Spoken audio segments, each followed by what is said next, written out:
Assalamu alaikum students, welcome back to our channel with another very important series for you people. The series title is why students get failed. So the most common question that I have heard from the students, those who have received their results from somewhere, they called me or somehow they reached out to me. जो students मेरे पास आए या फिर जिन्होंने मुझे call की कि sir हमारा टेस्ट तो बहुत अच्छा हुआ था, हमने क्वेश्चंस भी बहुत ज़्यादा किए थे, but still we got failed. अब मुझे पता है कि अभी सन 2018 में लाइफ स्किल्स A1 के टेस्ट में पास की रेशो बहुत ज़्यादा थी। 19 में उससे थोड़ी सी कम हुई, 20 में थोड़ी सी और कम हुई, और 21 में आके 2021 में मज़ीद उसमें जो है ना वो डिक्लाइन आ रहा है। अब इसके पीछे पहली तो मैं वो रीज़न क्लियर कर दूं आप लोगों को। सन 2000 में मुझे याद है कि आइट्स का टेस्ट होता था, उसमें पिक्चर्स होती थी ऑप्शंस में। आप एक क्वेश्चन होता था और पिक्चर्स होती थी और हमने उसको मैच करना होता था। बड़ा आसान सा टेस्ट था लिसनिंग का, आइट्स का। करते करते जो ही अरसा गुज़रा, क्योंकि आइट्स एक ऐसा टेस्ट है जो डे बाय डे डिफ़िकल्ट होता है। सो आज जो आइट्स एकेडमिक या जनरल ट्रेनिंग के स्टूडेंट्स हैं उनसे पूछें कि लिसनिंग का टेस्ट कितना टफ़ है, तो आपको पता चल जाएगा कि लाइफ स्किल्स A1 का टेस्ट, इसमें हमने टेस्ट बहुत अच्छा दिया, फिर उसके बावजूद हम फेल क्यों हुए। सो मैं ये सीरीज़ इसीलिए लेके आया हूँ ताकि आपके लिए लाइफ स्किल्स A1 का टेस्ट मुश्किल ना रहे। आपको पता चल जाए कि कौन कौन सी चीज़ें हैं जो वो चेक करते हैं या क्या हमें करना चाहिए, क्या नहीं करना चाहिए। जो रीज़न मेरे सामने आई है, जितने भी स्टूडेंट्स थे, एक दो स्टूडेंट्स जो जिनसे मेरी फ़ोन पे बात हुई डायरेक्टली, यानी कि वो इधर इसी एरिया के थे। कुछ स्टूडेंट्स यूट्यूब से देख के वो आए, उन्होंने कॉल की। यानी कि मेरी जितने भी स्टूडेंट से बात हुई है उन्होंने यही कहा है जी कि हमने क्वेश्चन ठीक किए थे फिर भी हम फेल हो गए। ये क्या रीज़न है? सो मैंने जब उनसे मैंने उनसे शॉर्ट टेस्ट लिया, मैंने उनकी लिसनिंग भी चेक करना चाहिए, मैंने उनकी स्पीकिंग भी हर तरह से चेक करना चाहिए, इंट्रोडक्शन के भी एक दो क्वेश्चन किए, फिर उनको ये भी टास्क दिया कि आप मुझसे इस टॉपिक पे क्वेश्चंस करें, फिर उनके साथ थोड़ी सी डिस्कशन भी मैंने शॉर्ट की। तो मुझे ये पता चला कि स्टूडेंट्स इररेलेवेंट क्वेश्चंस कर रहे थे।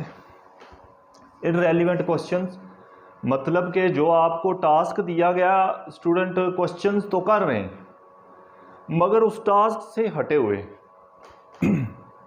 मिसाल के तौर पर आपको टॉपिक दिया गया, स्टूडेंट्स को टॉपिक दिया जाता है, इस तरह से कहा जाता है ask question to the other person, where does he go on weekends, where does he go on weekends. अब स्टूडेंट्स को टॉपिक्स ऐसे तैयार कराए गए हैं इंस्टीट्यूट्स में, उनको ये नहीं समझाया गया कि टॉपिक को समझना ज़्यादा ज़रूरी है। जैसे कि मैंने उस दिन बताया था, एक वीडियो में भी बताया मैंने, कि जब उन्होंने टॉपिक दिया where does he go on weekend, तो आपने लिख देना है where do you go on weekend. तो आपको टॉपिक की समझ आ जाएगी कि बेसिकली पूछ क्या रहे हैं वो। अब स्टूडेंट्स क्या करते हैं, उनको टॉपिक मिला, उन्होंने वीकेंड का सुना, उन्होंने कहा जी हमें वीकेंड का टॉपिक आता है, चलें जी क्वेश्चन शुरू हो गए। Now they have started asking questions. Firstly they have asked me that do you like weekend. I said yes I like weekend. Okay, why do you like weekend? I said because I get rest. This is a free day for me. All the week I do work, so I need some rest as well. अब आगे उन्होंने questions करना शुरू कर दिए। उन्होंने कहा जी कि do you spend time with your family at home.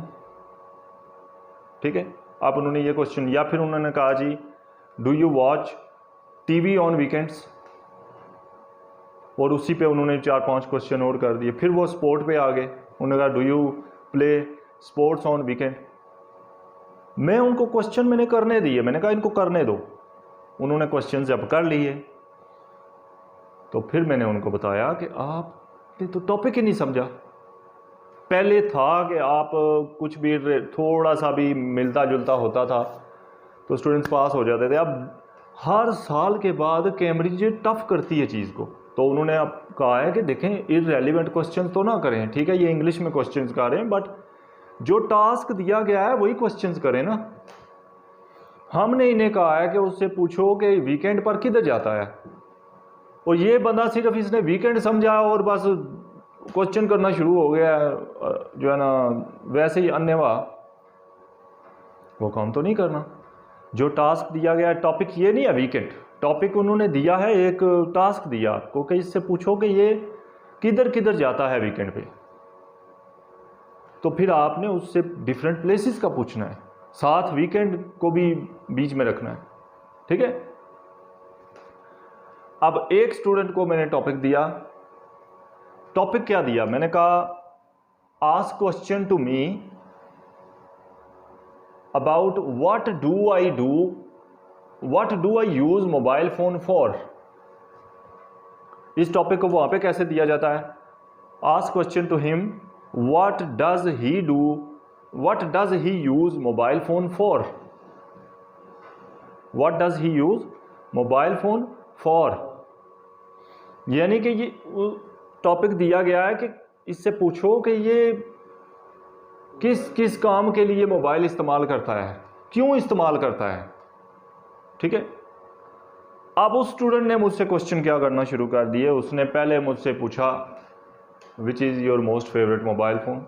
मैंने कहा जी मेरा most favourite mobile phone Apple है। उसने रीज़न पूछी, मैंने रीज़न बताई। उसने मुझे आगे से फिर पूछना शुरू कर दिया उसका कैमरा कैसा है। मैंने कहा कैमरा बड़ा ज़बरदस्त है। मैंने पूछने दिया, मुझे पता चल गया वो इररेलेवेंट जा रहा है। तो सर जी इस पे बात पे कैंडिडेट बी पर असर पड़ता है? कैंडिडेट बी पर जी, इससे कैंडिडेट बी पर कोई असर नहीं पड़ता। इससे कैंडिडेट बी पर क्या असर है, ठीक है। मतलब कि कैंडिडेट बी तो जवाब कर रहा है, उसे जवाब दे रहा है, उसको टॉपिक की समझ नहीं आई, उसने जो सवाल किए हैं कैंडिडेट बी तो उसका आंसर कर रहा है, ठीक है। कैंडिडेट बी पर असर तब पड़ेगा जब वो ये काम करेगा, जब उसको जो टॉपिक दिया गया उससे रेलिवेंट कैंडिडेट बी से है तो आप जो सवाल पूछे जाएंगे वो तो उसके मुताबिक जवाब देगा। तो सर अगर पहले हमने सवाल किया है कि किस लिए आप यूज़ करते हैं, फिर उन्होंने थिंग्स बताएंगे, फिर हमने उन थिंग्स के बारे में क्वेश्चन करने हैं। आप पे डिपेंड है, या तो आप पहले उससे पूछो what do you use mobile phone for, ठीक। अब उसके आंसर में वो कहता है WhatsApp, YouTube, taking photos, mobile calls, messages, जो भी वो रीज़न्स बताता है, या तो आप वो नोट कर लो, या फिर जब उसको आपको टॉपिक दिया गया है तो अब आप सोच लो ना कि मैं किस लिए इस्तेमाल करता हूँ, तो वो चीज़ें नोट कर लो। अब उन चीज़ों के बारे में पूछो उससे कि do you use mobile phone for WhatsApp. 4-5 question WhatsApp पे करो, 4-5 फ़ोटोज़ पे करो कि do you use mobile phone for taking photos as well, उस पर करो, फिर कॉल्स पे करो, फिर मैसेजेस पे करो। इस तरह से करना था ना, मतलब कि टॉपिक तो ये दिया गया है। अब उसने मुझे जनाब कैमरा की स्पेसिफिकेशन पूछना शुरू कर दी, कैमरा कैसा है, मेमोरी के बारे में पूछना शुरू कर दिया, मैंने लिया कब था, कितने का लिया था। अब स्टूडेंट समझ रहा है कि मैंने क्वेश्चन ठीक किए, मुझे मोबाइल का टॉपिक मिला था। सो मेन चीज़ क्या है, मेन चीज़ है टू अंडरस्टैंड द टॉपिक। आप अगर आपको देखें टॉपिक नहीं समझ आई, ऑन द स्पॉट आप एग्जामिनर से कहें can you please repeat my topic, topic repeat करेगी वो, ठीक है। Can you please ma'am, can you please repeat my topic. So वो रिपीट करवा लें आप, या फिर अपना फोकस इतना हाई रखें कि आप वो जब उसने टॉपिक बताया आप नोट करें उसको, ठीक है। अब ये नहीं कि वो मोबाइल का टॉपिक है जी, रट्टा हुआ मैंने बस उस पर करूँगा। अब रट्टा नहीं चलेगा लाइफ स्किल्स A1 में, ये बात याद रखिएगा सब, ये बात याद रखिएगा, रट्टा नहीं चलेगा। समझ के आराम से आपने क्वेश्चंस करने। जो मेरी टेक्निक है, जो मैं ब्रेनस्टॉर्मिंग बताता हूँ, इसको जो जो फॉलो करेगा वो लाइफ स्किल्स A1 में पास होगा। आप मैं तो अरसे से इसी पे आ रहा हूँ ना, मगर मोस्टली स्टूडेंट्स जो कि फेल हो रहे हैं वो रट्टे पे फेल हो रहे हैं। जिन्होंने ये रटा हुआ है जनाब के टॉपिक है वीकेंड का, अब टॉपिक उन्होंने दे दिया उधर के वे does he go on weekend, उन्होंने वीकेंड के बारे में सवाल करना शुरू कर दिए और कहीं पे जाने की तो बात ही नहीं की उन्होंने। वो स्पोर्ट्स की बात कर रहे हैं, वो फोटोज़ खींचने की बात कर रहे हैं वीकेंड पे, वो रेस्ट करने की बात कर रहे हैं। सर अगर कैंडिडेट एक क्वेश्चन अंडरस्टैंड ही ना हो, जैसे कि बीच से करें हम सवाल तो उसे अंडरस्टैंड हो जाए, what do he do on weekend, ये करें तो उसको अंडरस्टैंड ही ना हो, आंसर ही ना करे, मतलब हमने किया what do you do on weekend, अगर नहीं वो अंडरस्टैंड कर रहा, आपने तो एक सवाल कर दिया, फिर आप उससे कहें कि do you go for shopping on weekend, ठीक है, फिर उसको समझ आएगी। इस चीज़ से आपको भी पॉइंट्स मिलेंगे क्योंकि आपने हेल्प की उसे समझाने में, ठीक है। वो आप सवाल को इजी करना शुरू कर दें, ठीक है, समझाने की कोशिश करें, उसे गाइड करने की कोशिश करें। सो स्टूडेंट्स याद रखिएगा कि टॉपिक को समझना इज़ रियली इम्पोर्टेंट।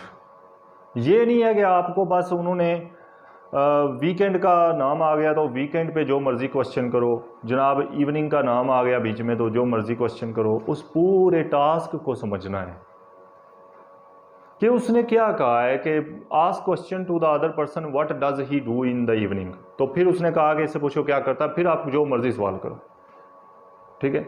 अगर उसने कहा ask question to the other person way does he go in the evening, तो फिर आपने प्लेसेस के बारे में क्वेश्चन करने। Ask question to her who does he meet with in the evening, फिर आप लोगों के बारे में सवाल करो, फिर हम कहते हैं do you meet with friend, हाँ फिर आप इस बारे में करो, ठीक है। सो जो टास्क दिया गया है वो क्वेश्चन करो ना। इवनिंग आ गया बीच में तो चलें जी इवनिंग पे सवाल करने, नहीं, टास्क मेन। अब मोबाइल पे उन्होंने कहा है कि किस चीज़ के लिए इस्तेमाल करता है, आपने वो पूछा ही नहीं, आप मोबाइल के बारे में पूछना शुरू हो गए हैं। फेवरेट मोबाइल कौन सा है, कैमरा कैसा है, वो उसकी प्राइस क्या है, कब लिया था, तो फिर तो रॉन्ग है।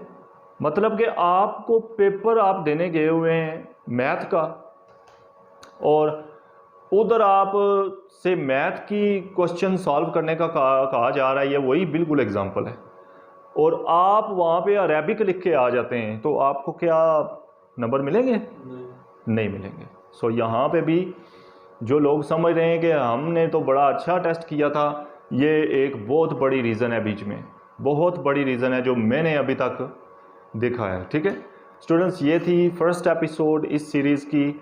इंशाल्लाह सूनर में दूसरी एपिसोड के साथ आऊँगा और मुझे उम्मीद है कि आप लोगों को मेरी ये सीरीज़ बहुत फ़ायदा देने जा रही है। आप लोगों ने मुझे कमेंट्स में बताना है कि क्या ये सीरीज़ आपको फ़ायदा दे रही है, फर्स्ट एपिसोड से कितना फ़ायदा हुआ आपको। मिलते हैं एक और वीडियो के साथ। अनटिल दैट अल्लाह हाफिज़, पाकिस्तान जिंदाबाद।